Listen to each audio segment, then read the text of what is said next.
Will you just explain why this markup was delayed to 8 p.m., throwing everybody's schedule into chaos today and the building's closed to the public? Why was that done? Okay, that's not an appropriate inquiry. The time of the meeting is not an appropriate procedural inquiry? Your inquiry is not an appropriate parliamentary inquiry. So let's get back to order. Ladies and gentlemen, in this special nighttime episode, we resume the madcap comedy mystery series called Comer's High Crimes and Misadventures, the hilarious quest to impeach a president who has done nothing wrong, an avowedly low-budget but multi-million-dollar taxpayer-funded production which most Americans assumed had ended 2 months ago and had completely forgotten about. But tonight, with the cast and crew now fresh back from a surprise You mean trip like to the New York January City, 6th committee? Stop it. I'd like my time restored to me, Mr. Chairman. Order, order. Chair recognizes ranking member. Their fierce devotion to this clearly reformed, devout, and pious Florida spiritual leader who many supporters are now calling the Messiah from Mar-a-Lago. Of course, in the meantime, Chairman Jordan in the House Judiciary Will Committee... the gentleman yield? Preempted. No, I'm in the middle Sir, of my I introduction. appreciate that photo. It's a good photo. Yeah. I would like a copy of that. Come with it. Would you like a signed one, Raskin? Yes, Could you get your members in order, Mr. Chairman? It's a great photo. I want a copy of it. Order. real obstruction was Trump and his administration refusing to provide information Congress requested in more than 100 different congressional investigations and inquiries. And I know that pleases the gentlelady from Georgia because he issued... I just want to hear Joe Biden. Why can't the American people hear him? Order, Mr. Chairman. Get her under control. There's no basis for this outlandish contempt proceeding, which only further disgraces our committee along with judiciary. Accordingly, Mr. Chairman, and since your members seem to be in such a hurry to be done with this, I move to immediately adjourn these proceedings. Seconded. A second. So in your opening statement, you move to adjourn. I'm moving to adjourn these proceedings. Second. Motion and second. All those in favor of adjournment signify by saying aye. Aye. All those opposed, no. No. The noes have it. Motion fails. Now, do any other members wish to be heard? Recorded vote. A recorded vote has been requested. Mr. Chairman, I vote yes. And how did Mr. Jordan vote? I mean, I vote no. I'm sorry, I vote no. the chairman votes no. Yeah. The nays are 24, the ayes are 19. The noes have it. The motion to adjourn fails. Is any Mr. Chairman, move to other strike the members last seek word. recognition? Mr. Chairman, move to strike the last word. Chair recognizes Mr. Moskowitz. All right, thank you, Mr. Chairman. All right, so welcome to Oversight After Dark. If you love James Comer at 11 o'clock in the morning, you're really going to love him at 8:30 p.m. So, members, the hearing was moved today. We don't have to ask the question. The hearing was moved today so that members could go to New York and attend the Trump hearing. But how's he doing? He's complained that he's chilly in the courtroom. Is it chilly? Is it chilly? Will the gentleman yield? No, I'll assume it's He's chilly. doing very good. Okay, good. Today's markup initiates contempt of Congress proceedings against U.S. Attorney Merrick Garland for defying a subpoena from the Oversight Committee. The committee's February subpoena required the Department of Justice to produce audio recordings of President Biden's interview with the special counsel investigating his mishandling and improper disclosure of classified materials. The department has chosen not to produce them. That's why we're here today. We're not in court. The accommodations process has been exhausted. We are not making a request. The subpoena requires production. We are not requiring anything that interferes with an ongoing investigation. The special counsel already concluded his investigation by choosing not to charge President Biden because he is an, quote, elderly man with a poor memory, end quote. This morning, the Department of Justice informed the committee that the president has asserted executive privilege over the audio recordings of the president's interview with special counsel Hur. President Biden's decision to withhold the audio recording from Congress is alarming. The committee has already obtained the transcript of the interview. President Biden must have something to hide because it does not make sense that he would suppress the audio if the transcript was accurate. Not long ago, a very distinguished member of this committee said, and I quote, "The lesson is, please tell your children out there in America, if you get a subpoena to go before Congress If you get a subpoena to go to the court, go. You have a legal responsibility to go, end quote. That distinguished member was none other than Ranking Member Jamie Raskin in 2022, only 2 years ago. Now Ranking Member Raskin has spent this Congress making excuses for why people like Hunter Biden or now the Department of Justice don't have to comply with congressional subpoenas. What is the White House afraid of? Why not be transparent and open with this committee and the American people? For that matter, what are Democrats on this committee who oppose the release of these audio recordings afraid of? The recordings will just be President Biden speaking. What is it that would make them nervous about that? It's because they know, once again, President Biden has not been honest. He hasn't been honest about his family's foreign entanglements. He hasn't been honest about mishandling classified documents. And if the Democrats were honest, they'd admit President Biden's mental capacity is declining. Well, tonight with the cast and crew fresh back from their surprise trip to New York City, it's clear the show must go on.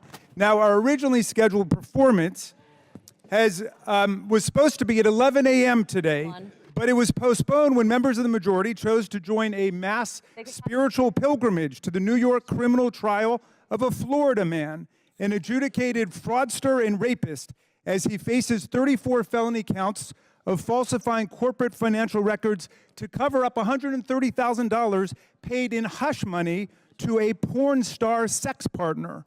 Now, although some people are churlishly complaining that members should actually be here to vote on public business and should not have forced a last-minute change in the committee schedule, our colleagues properly demonstrated for all of history their fierce devotion to this clearly reformed, devout, and pious Florida spiritual leader who many supporters are now calling the Messiah from Mar-a-Lago. Chairman Jordan in the House Judiciary Committee preempted our GOP colleagues on oversight, rendering this entire exercise not only absurd, but completely meaningless and redundant. They have already held Attorney General Garland purportedly in contempt. Now, when we last met on this matter, you will recall that the majority still had not identified a single high crime or misdemeanor that the president had committed.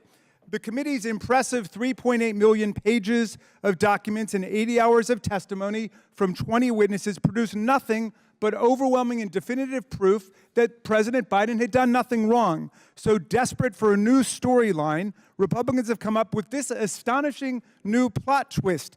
They now propose to hold the Attorney General of the United States in contempt for giving the committee the information it asked for. And it is information that has absolutely nothing to do with their failed impeachment investigation or any high crimes or misdemeanors. Now, true fans of the show will recall from prior episodes this plot device of punishing people for complying with committee orders. But this new episode of not taking yes for an answer sends us off into strange new worlds of absurdity where no congressional committee has truly ever gone before. The majority wanted to know what President Biden said in his voluntary interview with Special Counsel Hur. And maybe there was an impeachable diamond lurking in the rough. So the Justice Department complied with the request. It turned over the 250-page transcript of President Biden's 5-hour interview with the special counsel. We had a hearing on it in this committee. The special counsel came, and there was nothing impeachable there. If there had been, you would have taken up Mr. Moskowitz's offer, and you would have voted on impeachment after it happened. But you didn't. Committee members and millions of Americans got to read the entire transcript and can read it right now if they like. We all can learn what the president was asked and see how he answered each and every question. But the chairman insists that's not enough. He and the rest of America are clearly able to read the interview, but he wants to be able to hear the interview. The book is not sufficient. He wants the audio book. And because of this gratuitous and comical request, the whole troop now seeks to hold the Attorney General of the United States of America in contempt.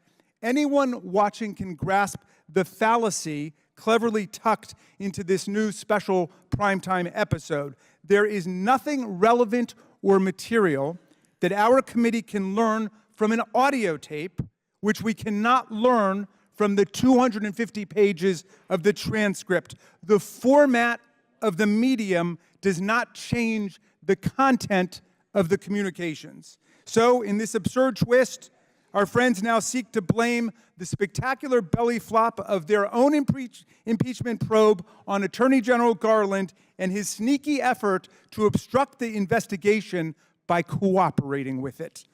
We know what real obstruction looks like because the last president specialized in it. This president agreed to sit down for a voluntary 5-hour interview with the special counsel investigating him.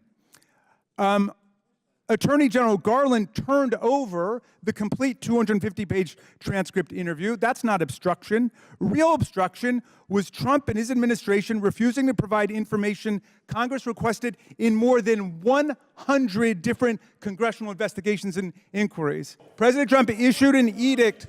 No, I am glad that the gentlelady from Georgia is learning something tonight, okay? The president, I encourage her to be a good listener, and she's been a good listener. So, Mr. Chairman, the last president issued an edict directing all federal officials in his administration to categorically ignore and reject all congressional subpoenas. Do my colleagues remember that? Do they know that? He told them not to cooperate with any federal investigation at all by Congress. And we didn't hear a peep from any of them. That was real obstruction. Real obstruction happened when 2 members of this committee, who may be preparing to vote tonight to hold Attorney General Garland in contempt, brazenly refused to comply with subpoenas from the U.S. House Select Committee to investigate the January 6th attack on the United States Capitol, and still have not responded to those subpoenas. But now it seems, Mr. Chairman, I just got past something that the whole obstruction gimmick may just be a fundraising ploy, which demeans the overwhelming legal integrity and impressive theatrical ambitions of this enterprise. I was just handed a mass fundraising email solicitation for your campaign that you sent out this evening, Mr. Chairman, stating that, quote, Biden and his advisors are terrified that I will release the recordings, forcing the media and Democrats to answer for the dismal decline of Biden's mental state. This could be the final blow to Biden with swing voters across the country. The Democrats are pulling out all the stops to stop the bleeding. Signed, James Comer, Chairman, House Oversight Committee. Now, I must confess my disappointment to be handed this fundraising solicitation, signed by you as Chairman of the House Oversight Committee. I thought that you were serious about the legal enterprise here and not just another political huckster calling hearings to score cheap political points and to make a buck. Mr. Chairman, I'd like to ask unanimous consent to enter into the record the full and complete 250-page transcript of the President's interview with Special Counsel Hur, which we have now had in our committee for more than 2 months. Without objection, so ordered. And I know that some people may think this is a big Broadway production now with everybody's trip to the Big Apple, but it is high time to close this unhinged series and get back to some semblance of the people's work.